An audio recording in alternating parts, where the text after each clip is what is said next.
Well, good morning. I didn't know if it was going to work or not. I had to click it a couple of times to get it to start. Anyway, it is going, so that's a good thing.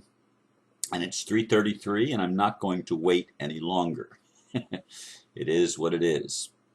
The title for today is Cognitive Dissonance by Design. Of course we are uncomfortable. We are living in a period of transition in which competing paradigms are vying for our attention. My 12-year-old granddaughter handles it in an interesting manner. She is quite intelligent, loves art, is fascinated by science, and gets A's and B's on her tests. Yet she is failing in compliance because she does not do her homework. On the one hand, she loves learning. On the other, she hates being told what to do. Sound familiar? Don't we all hate to be told what to do, and even worse, to be forced anyway? I do. I want to be loving and cooperative, to be able to live in a vibrant community. Yet at the same time, I do not wish to comply with the insanity I see everywhere. Matrix mentality permeates my world, the mentality of slavery. That's what my granddaughter rebels against. It's what I rebel against. I wish we would all rebel against it because then it would cease to exist. Will we be forced into the box of a controlled civilization? Or will we be able to make a clear-cut decision to remove the shackles that bind us to a world of fraudulent control? I don't know how it got in there instead of A. I actually read this into Dragon Naturally Speaking, and it just types it. Uh, anyway, let's save that change. Yeah, my granddaughter and I sat and talked last night. I built a fire in the atrium and had a couple of screwdrivers and was sitting there talking with her and my daughter and son-in-law. My grandson never even made an appearance. He was lost in the computer in the other room. My younger granddaughter came out for a while, but mostly it was my oldest granddaughter and my daughter and her husband and I, just the four of us. And it came to the surface that my granddaughter has been given a warning because she is getting an unsatisfactory because of not doing homework. She does her science projects. She loves social studies, in fact. She loves to learn about the world and things like that. But she does not like to have to do her homework. I don't think she cares about math. I don't think that's one of her strong points. But she loves science and social studies, and art are her favorite things. She's always drawing, uh, always looking at things. She loves Japan. She loves the East, and she looks at things on the internet with that. But she doesn't like being told to do her homework, and she just doesn't want to comply with that. So she's failing in compliance. And I told her, I says, I'm going to do a video about you failing in compliance. And she told me basically that what goes on inside of her. Uh, she likes that world. She likes herself in that world, and she doesn't like the world that that people are trying to force her into, that the system is trying to force upon her. And I says, in other words, you live in your head. And she said, yeah. I says, yeah, we all do. We live in our heads, but we need to live from our hearts too. But we do live in our heads. All of our cognition, everything that we see around us, what we recognize as our reality, that's cognition. It's just simply recognition. We see that, and we see the world and all of the stresses and all of the competition and all of the insanity that's going on all around us. And it's a natural thing, as my 12-year-old makes clear in the conversation that I had with her. It's a natural thing to not want to deal with that shit over there, to just retreat inside and deal with what we like. And I don't do that. Maybe I don't know, because I had a conversation with someone last night or late afternoon, whatever, and he suggested to me that I need to get my focus straight because I'm not sure which I want to do. Now, people have been telling me that for a long time because I'm the paradox man. I try to bring apparent contradictions together and make sense out of it. I've been doing that all my life. That's not something new. I wrestle with that because I want the world to make sense. But how do you make sense out of things that are insane? How do you bring sanity to a world that has its priorities all screwed up and is trying to force you to do it their way when their way is a way of control? It's not a way of freedom. And there's something in me, and I think it's in humanity, that rebels against being forced to do something. The whole system that we live in has been pirated by psychopaths. And we're supposed to, get along. Well, why would you want to get along with psychopaths? Why would you even want to get along with the psychopath that's inside of you? And yet I do. See, there's the problem. I'm an inclusionist. I don't look at the psychopath in me or the shadow. I don't look at that or the ego as something bad. It's part of me. It's part of my experience. I try to reconcile it. That's the ministry to me of Christ.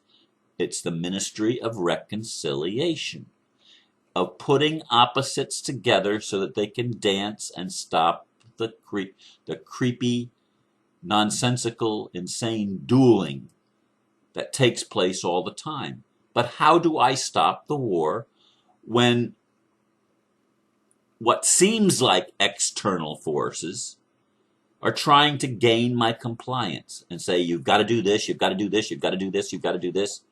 I don't want to do that because it's wrong to me. It's not an integrity for me to try to line up with the world the way that the world is. Obeying the government is insane because the government is insane. The government is run by people who have no sense of value, who lie through their teeth, who put on a show and pretend that they're not. They may say all the right things, but they don't do what they say. They don't keep their word. Their word means nothing. Life means nothing to these people. They're trying to destroy the very planet that sustains us with fracking, with chemtrails, with genetically modifying our food, with putting poison in our so-called medicines and making medicines that don't do anything to heal us, but only allow us to be sick. Somebody sent me a thing yesterday. My friend Ari sent me a thing about the $1 million woman. How much the medical profession wants to get out of us by making us sick instead of making us well. It's not a wellness system. It's not a health first system. It's a profit first system. If it was a health first system, we would have a healthy society. But when profit is the name of the game, then everything gets askew and messed up, and we have cognitive dissonance by design because our leaders are telling us, our healthcare industry, for example, is telling us, we want to make you healthy. But yet, to the person who is observant and thinks about what's going on, you realize that they don't want us healthy. If we were healthy, their profits would get messed up. And so they create cognitive dissonance by design. The government creates enemies for us to hate so that it can divert our attention from healing, from becoming well, from ending the dissonance and finding harmony. It's all by design. The matrix is cognitive dissonance by design. It's set up to confuse us. It's set up to get us to fight with ourselves, amongst ourselves, so that the insanity, the insane world can keep going on and the status quo can be maintained. I'm glad when I listened to Dave Schmidt's recent thing, he's really shifted. He sees that it's not about handing out money. He gets it. It took me a while to get it. I didn't always get it. I thought, man, if they would make us all millionaires, and that would end the world's problems. No, it wouldn't. No, it wouldn't. We have to have the change come inside. It has to come from our heart. It has to flow from a place of love, loving of life, loving of humanity. But the truth of the matter is, I don't like life. Not in this world, you see. That's why I've asked God different times in my life, please take me out of here. I don't like what I see. I don't like what I'm experiencing. It's not fair. There's no justice.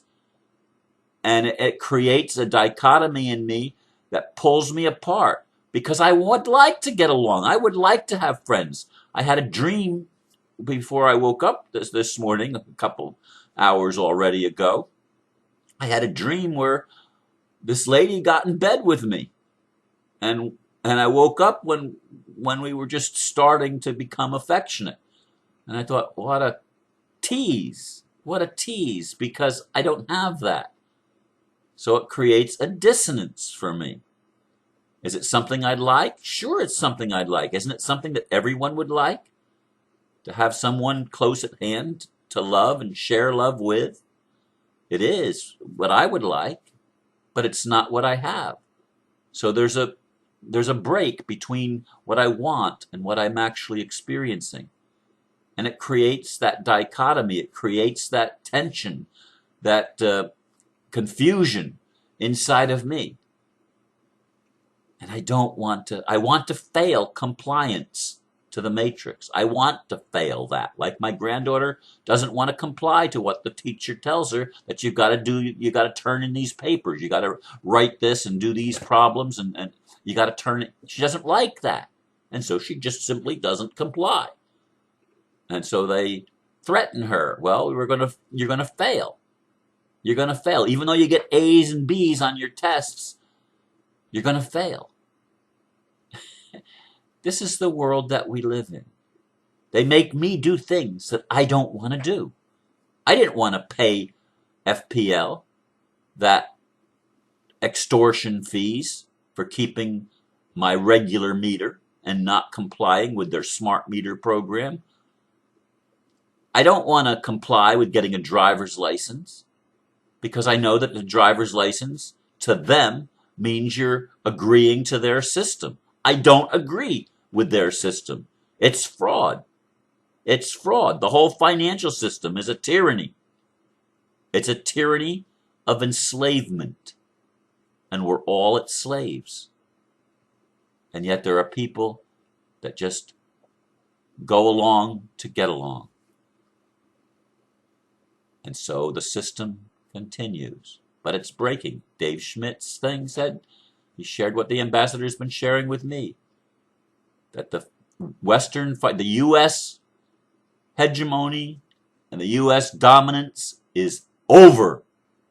And the United States, if they don't comply with the rest of the world and get on board with the way the rest of the world is going, the United States is going to be brought down.